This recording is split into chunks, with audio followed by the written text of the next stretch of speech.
अस्सलाम वालेकुम भैया, आज हम बनाएंगे पोटैटो हैश ब्राउनी। बहुत सिंपल तरीके से आपको बताऊंगी रेसिपी। स्टार्ट करते हैं। ये देखिए भैया, ये मैंने तकरीबन 2 बड़े साइज के पोटैटो लिए हैं। उनको 60% बॉईल कर लिया और ग्रेट कर लिया। नमक 1.5 टीस्पून, ब्लैक पेपर 1 टीस्पून। इन दोनों अज्जा को अच्छे से हम पोटैटो में मिक्स कर लेंगे। कॉर्नफ्लोर मैंने ली है 2.5 टेबल स्पून। कॉर्नफ्लोर डालने का मकसद ये है कि हैश ब्राउनी हमारे अच्छे क्रिस्पी बने, और इसको भी हल्के हाथों से मिक्स कर लेंगे। अब इसके अंदर एक अदद हम अंडा डालेंगे, उसकी अच्छे से मिक्सिंग करेंगे। आपने सारे इसी तरह से स्टेप्स फॉलो करने हैं। एक अपने अच्छी सी अमाउंट ली मिक्सचर की, कोई भी आप इसको शेप दे सकते हैं। जो इसकी ओरिजिनल है इसकी शेप, मैं इसको उसी शेप में रहने दूंगी। इसी तरह हम बाकी के सारे हैश ब्राउनी अपने तैयार कर लेंगे। देखिए भैया, हमने जितना मिक्सचर था उसको हैश ब्राउनी का शेप दे दिया है। अब हमने क्या करना है, अपनी प्लेट को फ्रीजर में रखना है तकरीबन 1 घंटे के लिए, ताकि जैसा नगेट्स होते हैं ना फ्रीज हुए, तो उस तरह से ये शेप में आ जाएंगे। तो ये देखिए, अभी पकड़ूंगे तो ये बिल्कुल ऐसे नीचे ढलक जाएंगे, गिर जाएंगे, उससे थोड़े से हार्ड हो जाएंगे। देखिए भैया, हमारे जो पोटैटो हैश अच्छे से सेट हो गए हैं। अब ये देखिए आसानी से उठाई जा रहे हैं। अब हमने ऑयल अच्छे से गर्म कर लिया, इसके अंदर डाल बिस्मिल्लाहिर्रहमानिर्रहीम डाल के आपने व्यूअर्स इसको बिल्कुल भी नहीं हिलाना। जितने आसानी से आ जाए उतने आप डाल दें। एक तरफ से गोल्डन फ्राई कलर आ जाएगा, फिर हम दूसरी तरफ से इसको गोल्डन फ्राई कलर कर लें।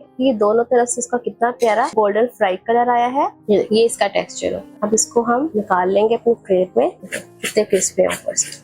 दूसरा भी निकालेंगे। इसी तरह हम बाकी के सारे फ्राई कर लेंगे। देखिए भैया, हमारे पोटैटो हैश ब्राउनी बन के रेडी हो गए हैं। बिल्कुल मैकडोनल्ड जैसे बने हैं। ये बाहर से बहुत क्रिस्पी और अंदर से ये देखिए बहुत सॉफ्ट है। भैया, आप हैश ब्राउनी को थाउजेंड आइलैंड सॉस के साथ या सिंपल केचप या मेयोनीज के साथ भी इस्तेमाल कर सकते हैं। तो थाउजेंड आइलैंड की मैंने रेसिपी अपने चैनल पे डाली है, उसका आपको लिंक डिस्क्रिप्शन में मिल जाएगा। देखिए भैया, हमने 2 से 3 इंग्रेडिएंट के साथ हैश ब्राउनी घर में ही बना लिए हैं। तो आपने इसको अपनी पार्टीज में या स्नैक के तौर पे जरूर यूज करना है, और मुझे कमेंट बॉक्स में बताना है कि आपको ये रेसिपी कैसी लगी है। इंशाल्लाह मैं नई रेसिपी आपके सामने हाजिर होंगी। अल्लाह हाफ़िज़।